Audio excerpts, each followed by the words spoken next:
What if I told you that the concepts of good and evil, so often portrayed in stark contrasts, aren't as black and white as we've been led to believe?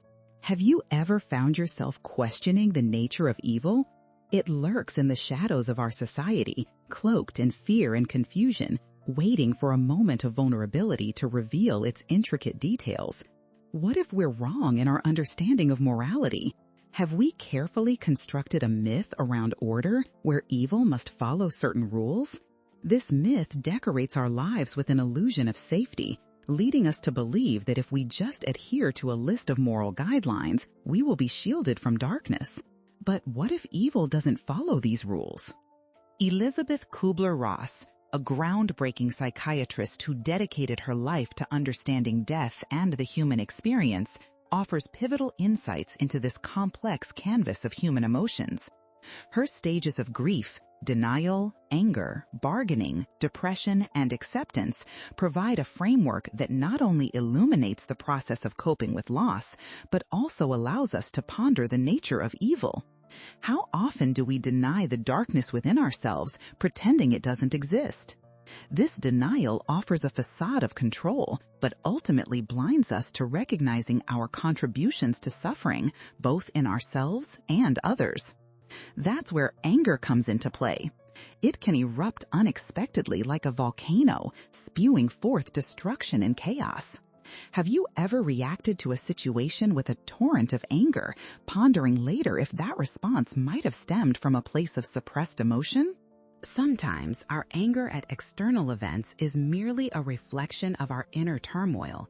By not acknowledging our own feelings, we're trapped in a cycle that distorts our understanding of evil.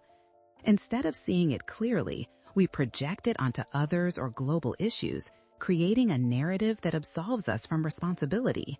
So let's pause for a moment.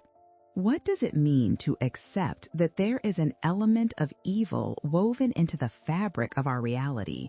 Are we brave enough to look within ourselves and confront the darkness that resides there?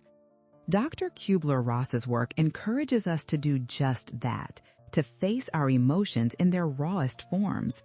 Instead of denying or pushing away anger, we might explore its roots and ask ourselves critical questions.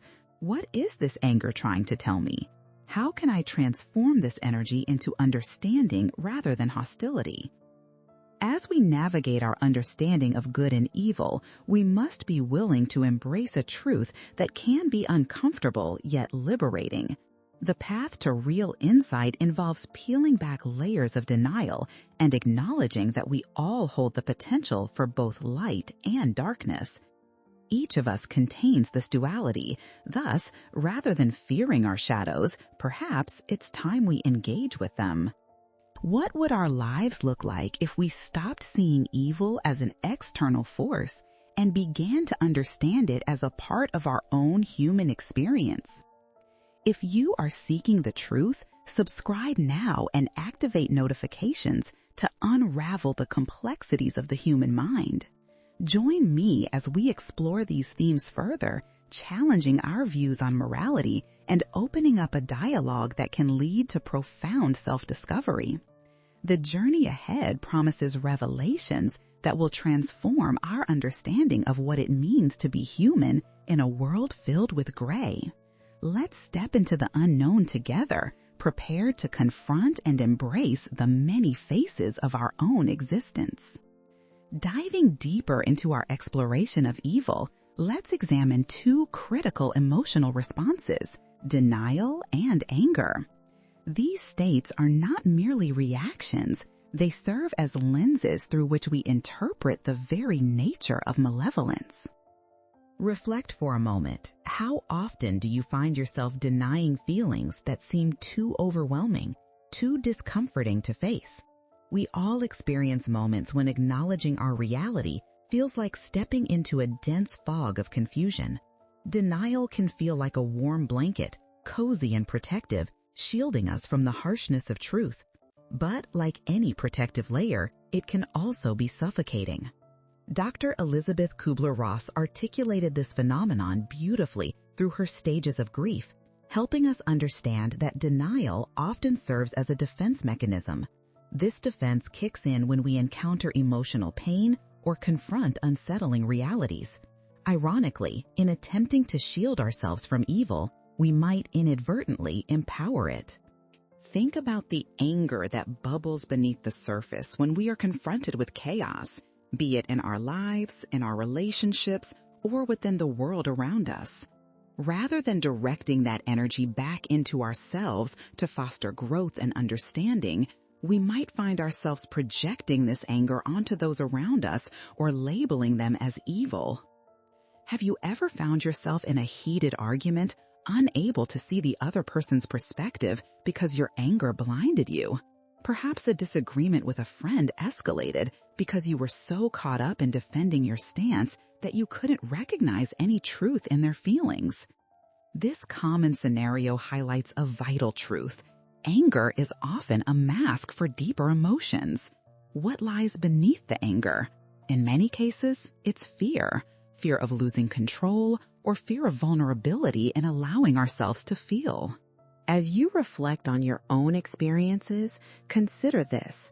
When was the last time you felt justified in your anger? But what if this emotional response is doing more harm than good?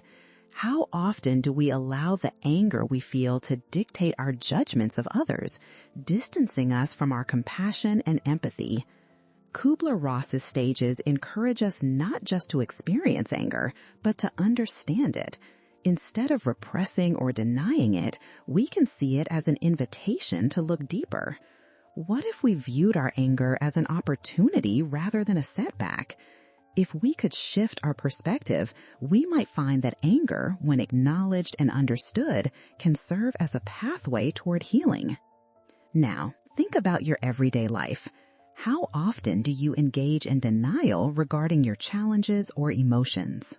For instance, have you ever brushed aside feelings of inadequacy in your workplace, telling yourself, "I can handle this"? While this self-talk may boost confidence in the short term, it can also lead to burnout and resentment.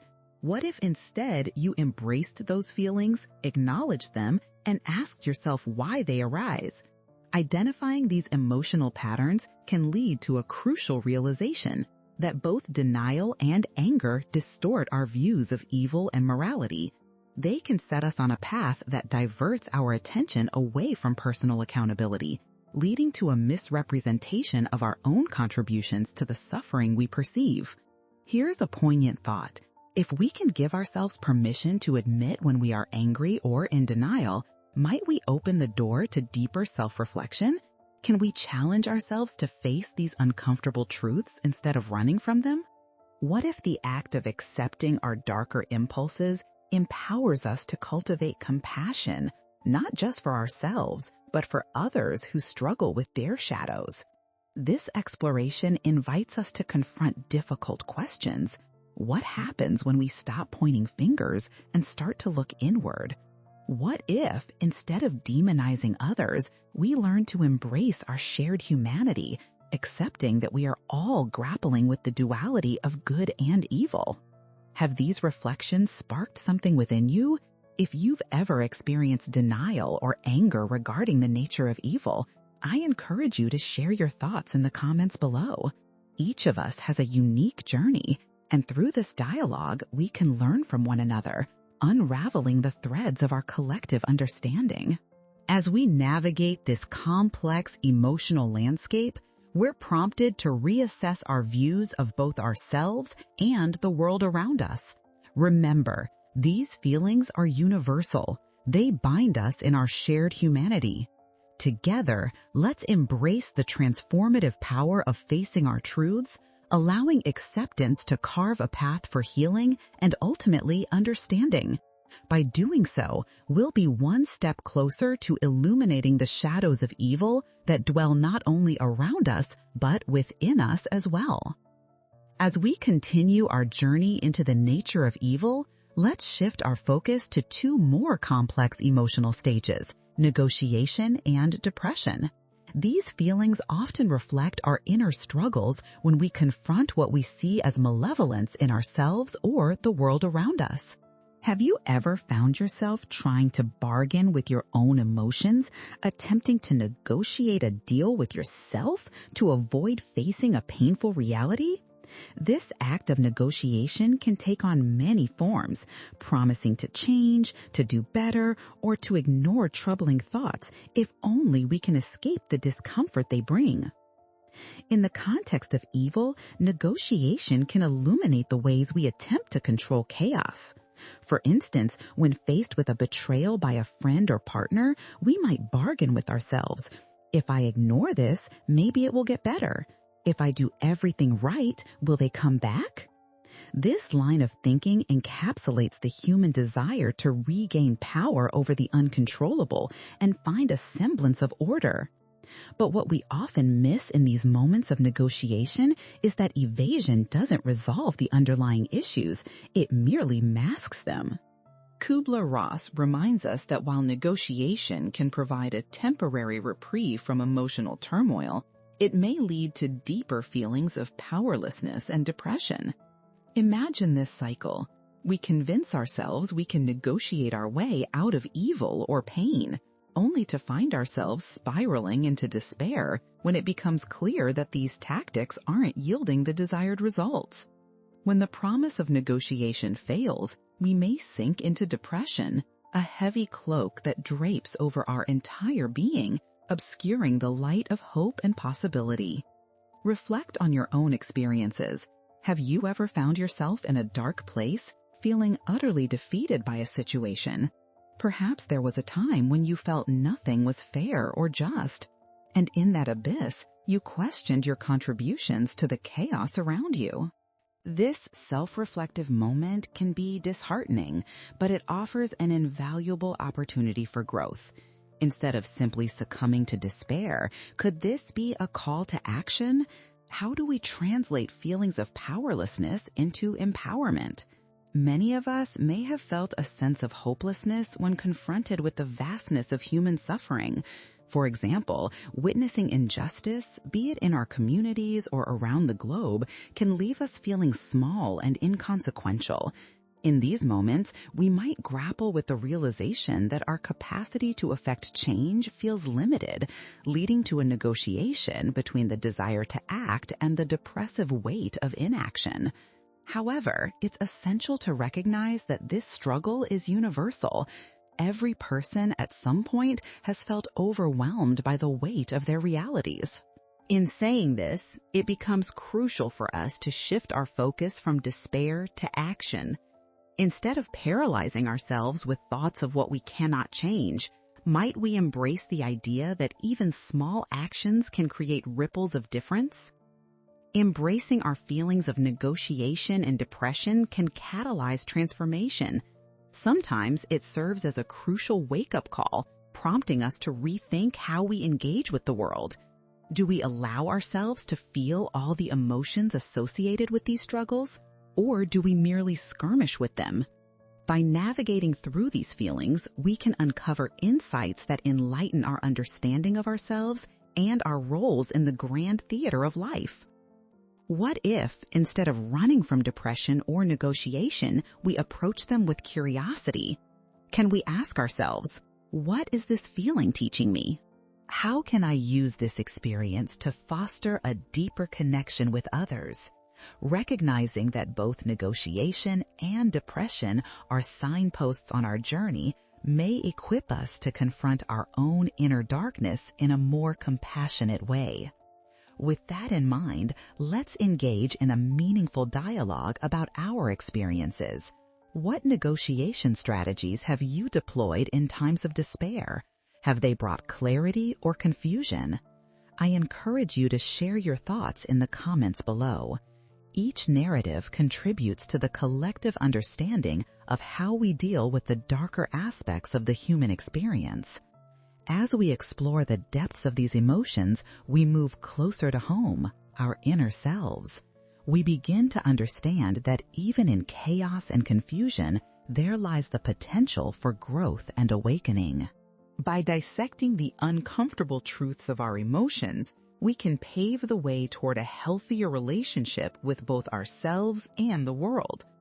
Every step taken in understanding the duality of good and evil leads. By dissecting the uncomfortable truths of our emotions, we can pave the way toward a healthier relationship with both ourselves and the world. Every step taken in understanding the duality of good and evil leads us closer to self-acceptance, reminding us that our struggles do not define us, but rather reveal who we truly are. Let's continue this journey together, bravely confronting the layers of our emotional realities, one lens at a time. As we approach the final stage of Kübler-Ross's model, acceptance, let's unpack what this truly signifies. Acceptance is often mistaken for a simple resolution where everything aligns perfectly. However, what if acceptance is not just an endpoint but a doorway to a deeper understanding of ourselves? It's about embracing the complexities of life and recognizing our imperfections. Acceptance doesn't mean condoning every circumstance. Rather, it asks us to acknowledge our feelings without judgment. Have you ever felt that releasing the grip of anger or sadness is more challenging than sticking with your emotions? It's common to find comfort in the familiar pain we know rather than stepping into the unknown space of acceptance. But we must remember, acceptance is about acknowledging our reality, not simply resigning to it. Think about a moment in your life when you faced disappointment, a relationship ended, or a dream faltered.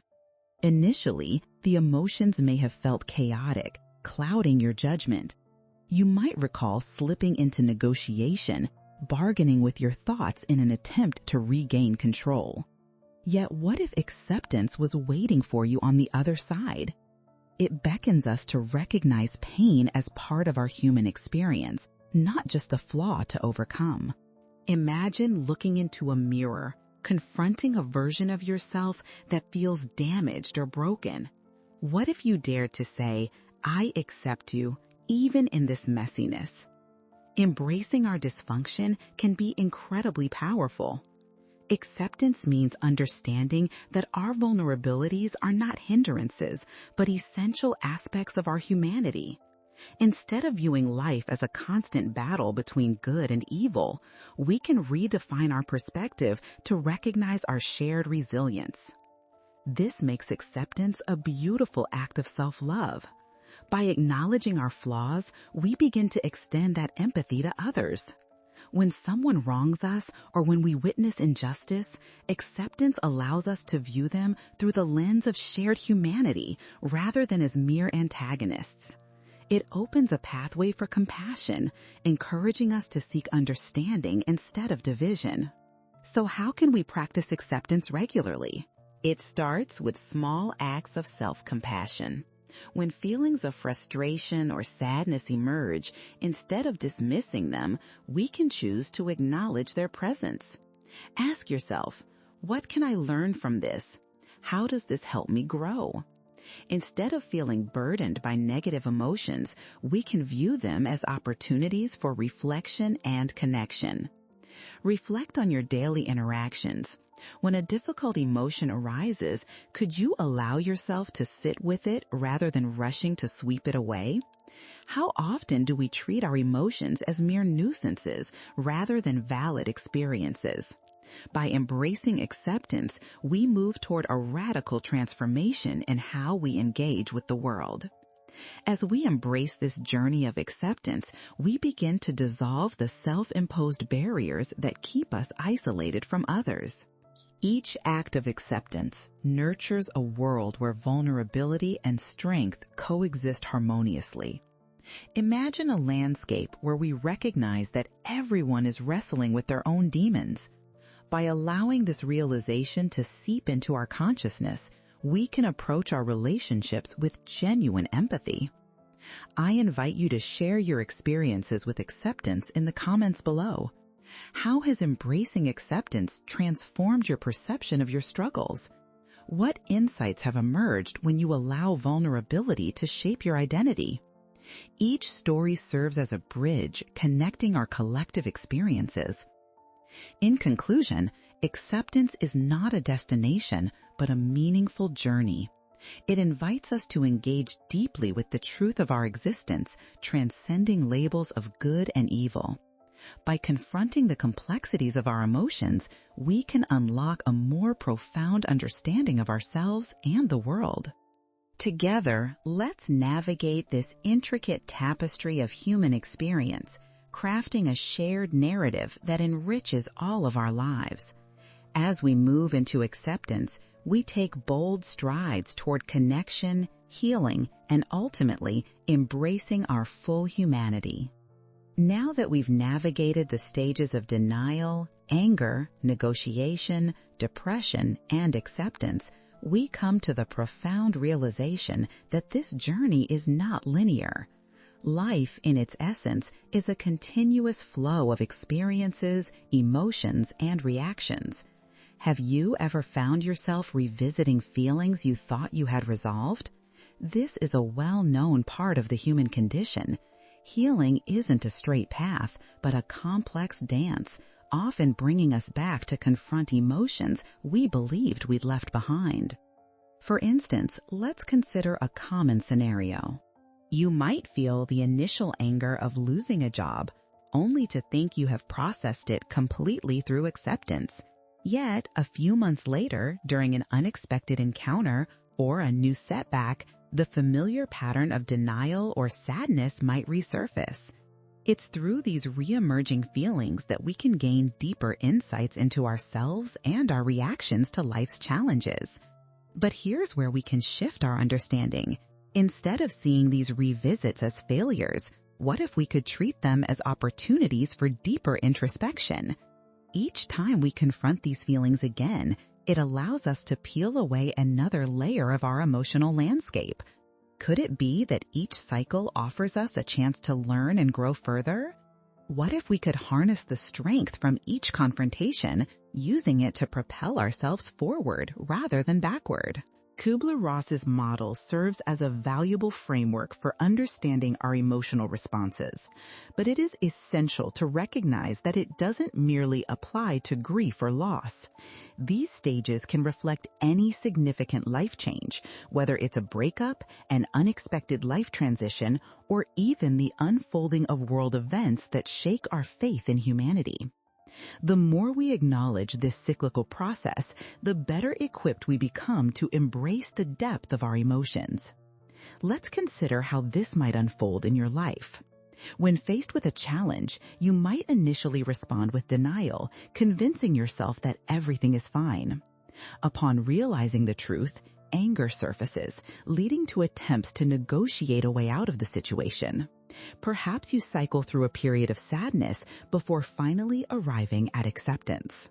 However, as life continues, you may find yourself slipping back into sadness or anger over something you thought you had processed. In those moments, rather than chastising yourself or feeling like a failure, try approaching it with gentleness and curiosity. Ask yourself, what's resurfacing now that I didn't fully address before? Or, what unmet need am I trying to express through these feelings? Each revisit is a chance to go deeper, to understand the intricacies of your emotional responses more completely. As we confront our emotions in this way, we can share our experiences with one another. Have you ever discussed emotional patterns with friends or family? These discussions can create deeper connections, fostering a sense of belonging and shared understanding.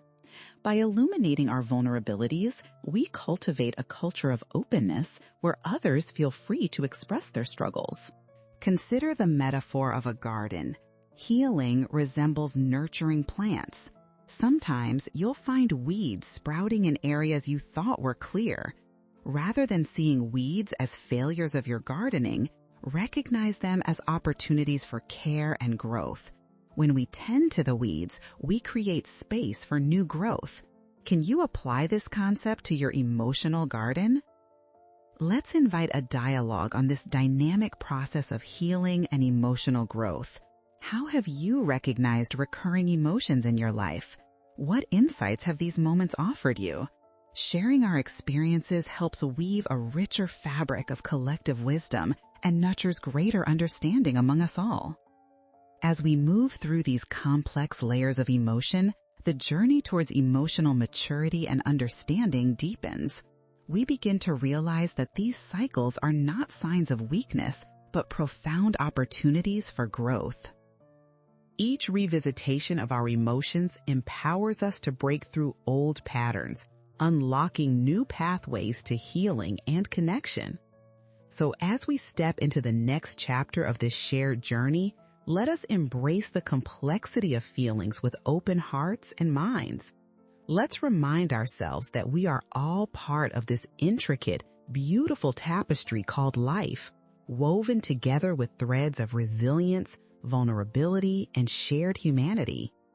As we acknowledge this, let's commit to supporting each other in cultivating the gardens of our emotional lives, nurturing every aspect with compassion and love. Together, we can walk this path of discovery, embracing the dance of experiences that shapes our understanding of ourselves and one another. As we navigate through this journey of emotional exploration, we arrive at a critical understanding that our feelings, even those that are challenging, are the threads that connect us to others. They are a universal language, transcending boundaries and creating bridges between otherwise disparate lives.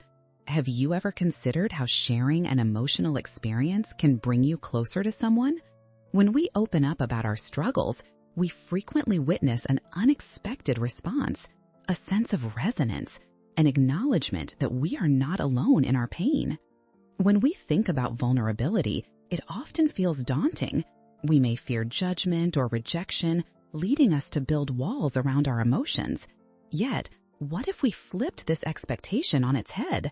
What if we viewed vulnerability not as a weakness, but as a source of strength? In many ways, vulnerability is the crucible through which genuine connections are forged. By allowing ourselves to be seen in our rawness, we invite others to do the same, fostering a deeper sense of community. Let's reflect on a time when you felt the urge to hide your emotions. Think about how that isolation felt. Now, imagine if you had expressed those feelings instead. What kind of relief might have washed over you? By sharing our struggles, be it through a conversation with a friend or an expression in your favorite artistic medium, we transform those moments of isolation into opportunities for connection. Moreover, let's consider how these shared experiences play a role in our mental health. Research shows that simply vocalizing our emotions can significantly alleviate feelings of sadness and anxiety. When you articulate your feelings, it's as if you're externalizing them, making them tangible and manageable, rather than letting them swirl endlessly within. Can you remember a moment when letting out your emotions sparked a lightness in your heart? To illustrate this, let's take the metaphor of a balloon. Imagine your feelings as air filling a balloon. As long as you hold it in, it can feel heavy, cumbersome. But what happens when you release that air? The balloon deflates, perhaps even slightly wrinkling as it loses its pressure, but ultimately it comes down to rest. In the same way, when we release our feelings, whether through conversation, writing, or art, we let go of the heaviness that weighs us down. As we cultivate this practice of openness, we nourish our emotional gardens even further. Each act of sharing acts like sunlight and water, promoting growth and vibrancy in ourselves and those around us. With every conversation about our experiences, we contribute to a culture that values emotional expression over repression. This creates a safe space where vulnerability is met with empathy, leading to healing for all involved. Now, think about the environment around you. Are there spaces in your life where this kind of vulnerability is welcomed? Whether it's among friends, family, or online communities, these arenas for sharing can be foundational for growth. I encourage you to seek them out, to foster connections in environments that prioritize emotional honesty. Have you identified a circle where you feel safe to share? If not, what steps can you take to create one? Additionally, practicing empathy when others share their emotions is just as crucial. Listening with an open heart allows for validation of feelings. How often do we rush to offer solutions instead of simply holding space for someone's pain? It's vital to remember that sometimes the best support we can provide is merely being present.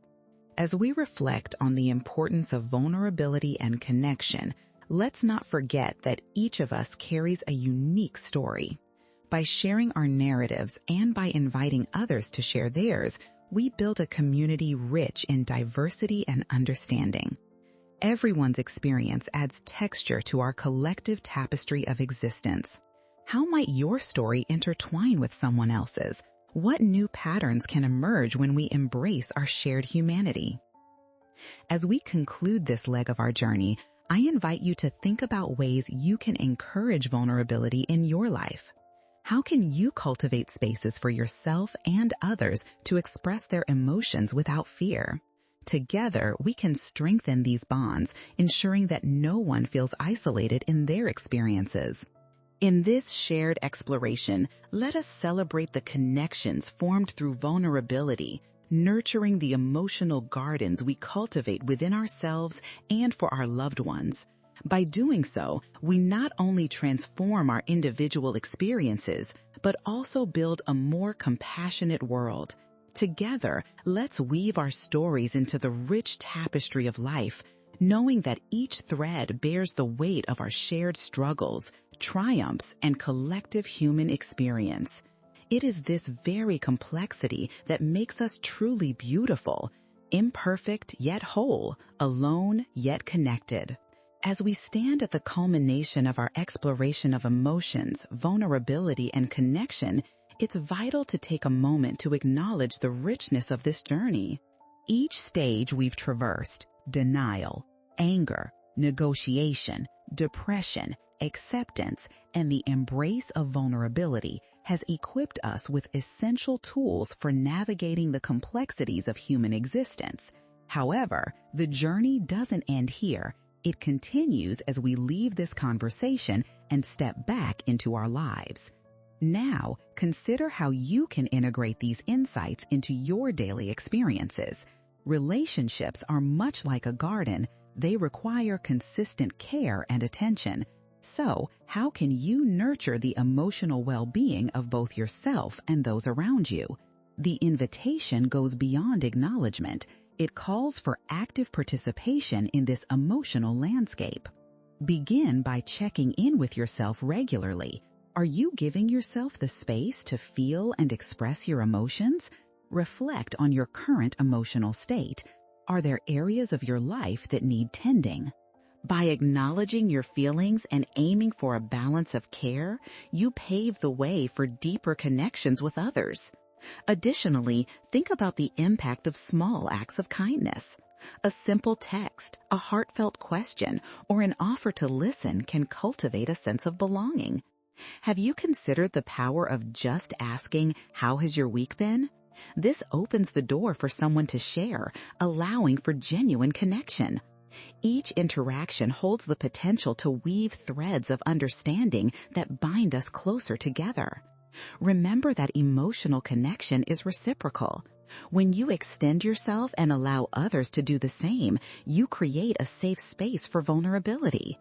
Think about the last time someone shared a personal struggle with you. How did it make you feel? Were you moved?